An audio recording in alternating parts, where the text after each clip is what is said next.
Assalamualaikum warahmatullahi wabarakatuh. Perkenalkan, nama saya Kevin Savero dengan NIM L1A119091. Saya dari ruang 2B. Di video ini saya akan menjelaskan materi tentang perbanyakan tanaman secara vegetatif.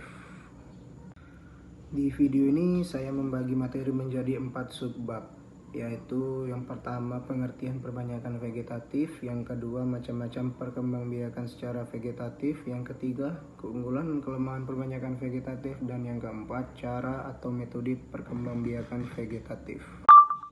Langsung saja masuk ke subbab yang pertama, yaitu pengertian perbanyakan vegetatif.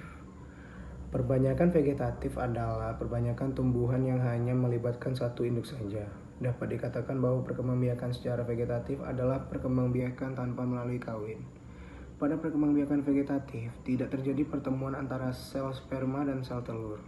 Perkembangbiakan secara vegetatif ada yang berlangsung secara alami dan karena bantuan manusia. Subbab yang kedua, yaitu macam-macam perkembangbiakan vegetatif. Adapun yang pertama yaitu perkembangbiakan vegetatif alami.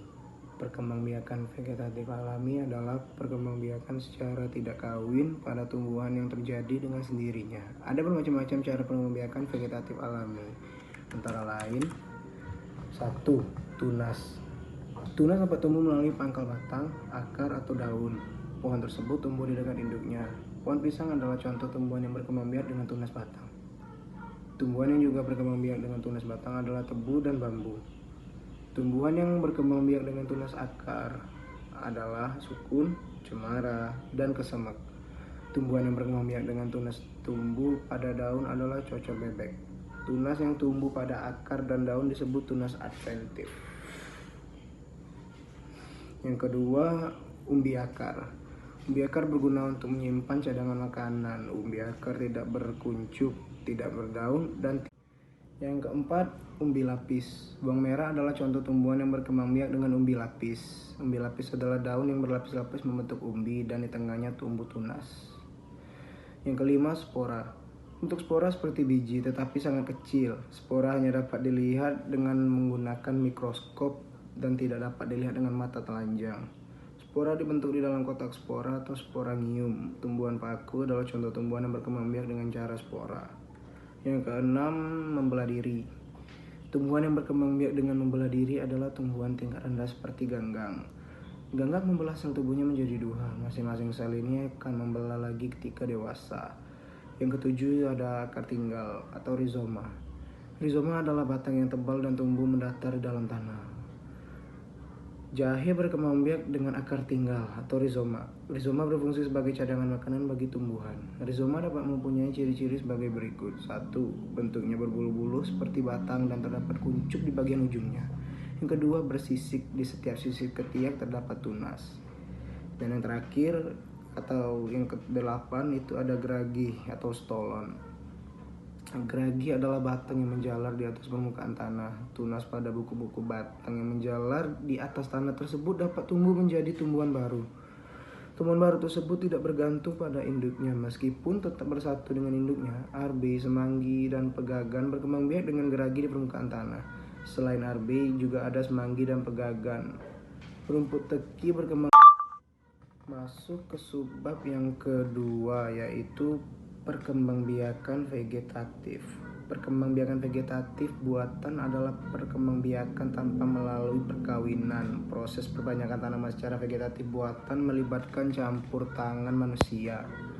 Perkembangbiakan tumbuhan dengan vegetatif buatan diupayakan manusia untuk memperoleh jenis tumbuhan baru. Tumbuhan baru tersebut diharapkan memberikan hasil yang lebih baik. Perkembangbiakan secara vegetatif buatan antara lain mencangkok, okulasi, setek, dan merunduk. Yang pertama, cangkok. Mencangkok adalah cara pembiakan vegetatif buatan yang akan membantu memperbanyak tanaman yang sifatnya sama dengan induknya. Yang kedua, setek. Setek adalah metode perbanyakan tanaman dengan menggunakan potongan tubuh tanaman, akar, daun, batang. Setek dilakukan dengan menanam bagian tumbuhan tanpa menunggu tumbuhnya akar baru. Ada dua macam setek, yaitu setek batang dan setek daun. Setek batang, tumbuhan yang berkembang biak dengan setek batang adalah ketela pohon, mawar, dan tebu. Stek daun. Tumbuhan yang dapat di stek daun hanya adalah cocor bebek dan sri rejeki. Daun yang hendak disetek adalah harus berwarna hijau, segar, dan cukup tua. Yang ketiga ada okulasi. Okulasi adalah salah satu cara meningkatkan mutu tumbuhan dengan cara menempelkan sepotong kulit pohon yang bermata tunas dari batang atas pada suatu irisan dari kulit pohon lain. Ke subbab yang ketiga, yaitu keunggulan dan kelemahan perbanyakan vegetatif. Keunggulan perbanyakan ini adalah menghasilkan tanaman yang memiliki sifat yang sama dengan pohon induknya. Selain itu, tanaman yang berasal dari perbanyakan vegetatif lebih cepat berbunga dan berbuah. Dapat memperoleh sifat unggulan pada tumbuhan menghasilkan yang lebih kuat dan banyak buahnya. Keuntungan perbanyakan vegetatif alami. Adapun yang pertama yaitu dapat dipraktekkan pada tanaman yang tidak menghasilkan biji. Sifat pohon induk diturunkan ke generasi berikutnya. Masa juvenil relatif pendek, mempercepat persediaan bibit.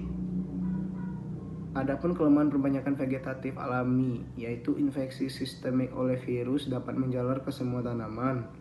Bahan tanam akan menghabiskan tempat, tidak seperti biji. Periode penyimpanan bahan tanam pendek. Dan yang terakhir, mekanisme perbanyakan pada beberapa tanaman tidak praktis. Keuntungan perbanyakan vegetatif buatan. Yang pertama, menghasilkan tanaman anakan yang serupa persis dengan tanaman induk. Yang kedua, menghasilkan tanaman anakan dengan lebih cepat. Yang ketiga, menghasilkan tanaman langka yang susah tumbuh dari benih. Yang keempat, dapat mengendalikan kualitas yang dihasilkan. Kelemahan perbanyakan vegetatif buatan. 1. Tidak ada keragaman genetik pada tanaman anakan.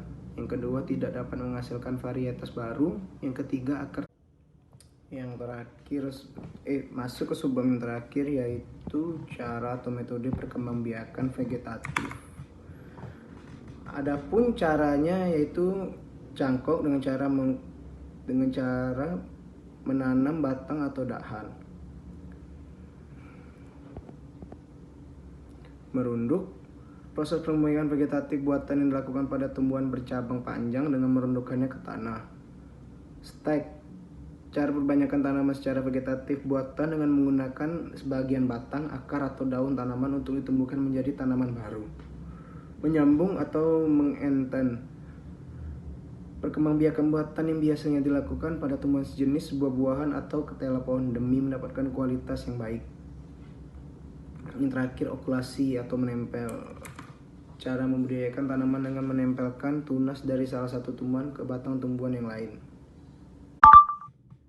Demikianlah yang bisa saya sampaikan di materi video kali ini. Apabila ada kekurangan, saya mohon maaf. Saya akhiri. Wassalamualaikum warahmatullahi wabarakatuh.